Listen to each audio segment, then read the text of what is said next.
Hello guys, today வந்து நம்ம எதை பற்றி பார்க்க போகிறோம் அப்படின்னா ஓப்போவிலிருந்து நியூவாக release ஆகிருக்கக்கூடிய Oppo F27 Pro Plus 5G அப்படின்ற மொபைலை பற்றி தான் நம்ம பார்க்க போகிறோம். ஸோ இந்த மொபைல் வந்து பார்த்தோன்னா ரீசெண்டாக வந்து பார்த்தோன்னா ரொம்ப ஹிட்டான மொபைல். ஏன்னா இதில் வந்து ஒரு ஆல்ரவுண்டரான ஸ்பெசிஃபிகேஷன்ஸ் எல்லாமே வந்து சூப்பராகவே கொடுத்துருக்காங்க. ஸோ டிசைனை பொறுத்த வரைக்கும் performance and camera quality, display quality இந்த மாதிரி வந்து பார்த்தோன்னா சூப்பராகவே கொடுத்துருக்காங்க. ஸோ இந்த மொபைலை பற்றி தான் நம்ம பார்க்க போகிறோம். பார்க்கறதுக்கு முன்னாடி நம்மளோட சேனலை சப்ஸ்கிரைப் பண்ணாதவங்க சப்ஸ்கிரைப் பண்ணிக்கோங்க. கூடவே இந்த வீடியோவுக்கு வந்து பார்த்தீங்கன்னா லைக் பண்ணிக்கோங்க. தென் இந்த மொபைலினுடைய ஃபர்ஸ்ட் இம்ப்ரெஷன்ஸ் நம்ம பார்க்கலாம். ஸோ ஃபர்ஸ்ட் வந்து இந்த மொபைலினுடைய பேக் சைட் டிசைனை பற்றி பார்க்கலாம். பேக் சைடில் வந்து ஒரு லெதர் ஃபினிஷ்டு டிசைன் வந்து நமக்கு கொடுத்துருக்காங்க. ஸோ ரெண்டு சைடு வந்து பார்த்தீங்கன்னா லெதர் ஃபினிஷ்டு, தென் வந்து மிடில் வந்து பார்த்தீங்கன்னா ஒரு கிளாசி ஃபினிஷிங் டிசைனில் வந்து கொடுத்துருக்காங்க. ஸோ டிசைனே கொஞ்சம் டிஃப்ரெண்ட்டாக தான் இருக்குது. இருந்தாலும் டிசைனை பொறுத்த வரைக்கும் நல்லா சூப்பராகவே இருக்குது. தென் பேக் சைடில் வந்து பார்த்தீங்கன்னா ஒரு டுவெல் கேமரா செட்டப் வந்து கொடுத்துருக்காங்க.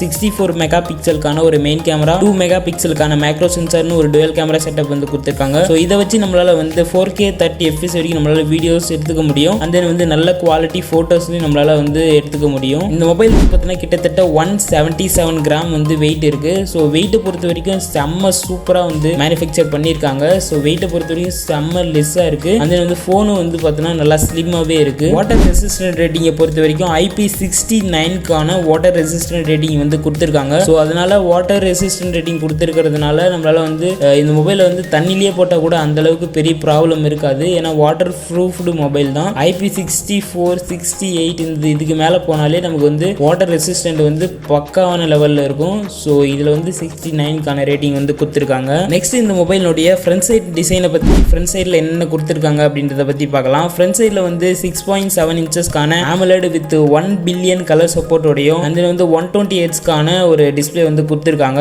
ஸோ டிஸ்பிளே குவாலிட்டியை பொறுத்த வரைக்கும் சரியான சூப்பராக இருக்குது. வீடியோஸ், கேம்ஸ் இதெல்லாம் நம்ம வந்து பார்த்தீங்கன்னா பண்ணும்போது, விளையாடும்போது அந்த கலர் எக்ஸ்போஷன்லாம் வந்து பார்த்தீங்கன்னா செம்ம சூப்பராகவே இருக்குது. அது மட்டும் இல்லாமல் இந்த ரெஃப்ரெஷ் ரேட்டும் வந்து பார்த்தீங்கன்னா சூப்பராக ஒர்க் ஆகுது. கேமிங்கை பொறுத்த வரைக்கும் அப் டு 60 fps வரைக்கும் நம்மளால் வந்து சூப்பராக விளையாடிக்க முடியுது. அந்தளவுக்கு ஸ்மூத்னஸிங்காகவே இருக்குது. ப்ரொடெக்ஷனுக்கு வந்து கார்னிங் கொரில்லா கிளாஸ் விக்டஸ் 2ன்ற ஒரு ப்ரொடெக்ஷன் வந்து கொடுத்துருக்காங்க. ஸோ அதனால் வந்து நல்லா கொஞ்சம் சேஃபாகவே இருக்கும் ஃப்ரண்ட் சைடில் டிஸ்பிளே. நெக்ஸ்ட் பிரைட்னஸ் லெவலை பொறுத்த வரைக்கும் 950 நிட்ஸ்க்கான ஒரு பிரைட்னஸ் லெவல் வந்து கொடுத்துருக்காங்க. ஸோ கொஞ்சம் கம்மியான பிரைட்னஸ் லெவல் தான், இருந்தாலும் வந்து சன்லைட், டைரக்ட் சன்லைட்டில் கூட ஓரளவுக்கு நார்மலாக நம்மளால் வந்து பார்த்து யூஸ் பண்ணிக்க முடியும். ரொம்ப அதிகமான பிரைட்னஸ் லெவலில் வந்து பார்த்தீங்கன்னா இந்த மொபைலில் கொடுக்கல. நெக்ஸ்ட் 8 மெகா பிக்சலுக்கான ஒரு ஃப்ரண்ட் கேமரா வந்து கொடுத்துருக்காங்க. இந்த கேமரா வச்சு நம்மளால் வந்து 4K 30 fps வரைக்கும் நம்மளால் வீடியோ எடுத்துக்க முடியும். இந்த மொபைலுடைய பேக் சைட் கேமராவும் யூஸ் பண்ணி அண்ட் தென் வந்து ஃப்ரண்ட் சைட் கேமராவும் யூஸ் பண்ணி நம்மளால் வந்து 4K வரைக்கும் சப்போர்ட் வந்து கொடுத்துருக்காங்க. ஸோ நல்ல விஷயம் தான். 4K வரைக்கும் நம்மளால் வீடியோஸ் அண்ட் ஃபோட்டோஸ் வந்து பார்த்தீங்கன்னா சூப்பராகவே ஜென்ரேட் பண்ணிக்க முடியும். இந்த மொபைல் வந்து கரெக்டாக Android 14 வந்து பார்த்தீங்கன்னா ரன் ஆகிட்டு இருக்கு. நெக்ஸ்ட் இந்த மொபைலில் பர்ஃபார்மன்ஸ்க்காக MediaTek Dimensity 7050 அப்படின்ற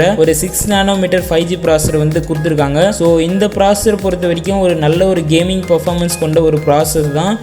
இதனுடைய பர்ஃபார்மன்ஸ் வந்து பார்த்தீங்கன்னா நம்மளால் கால் ஆஃப் டியூட்டி இதெல்லாம் வந்து அப் டு 60 fps வரைக்கும் நல்ல குவாலிட்டியில் நம்மளால் விளையாடிக்க முடியும். தென் Mali G68 MC4 அப்படின்ற ஒரு கிராஃபிக்ஸ் வந்து கொடுத்துருக்காங்க. அதாவது GPU வந்து நமக்கு கொடுத்துருக்காங்க. ஸோ இந்த GPU வந்து பார்த்தீங்கன்னா கேமிங்கான எல்லா ஒரு கிராஃபிக்ஸ் சப்போர்ட்டையும் வந்து பார்த்தீங்கன்னா கொடுக்கும்.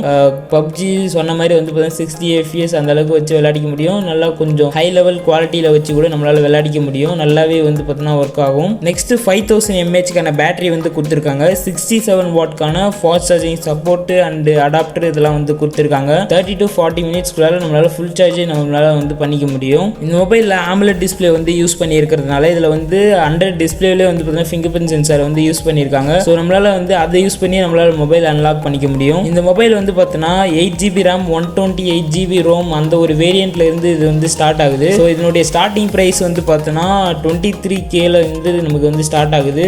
ஸோ எத்தனை பேர் இந்த மொபைலுக்காக வெயிட் பண்ணிட்டு இருக்கீங்க அப்படின்றத கமெண்ட்ல சொல்லுங்க. இது மாதிரி நிறைய வீடியோஸ் வேணும்னா நம்மளோட சேனலை சப்ஸ்கிரைப் பண்ணிக்கோங்க.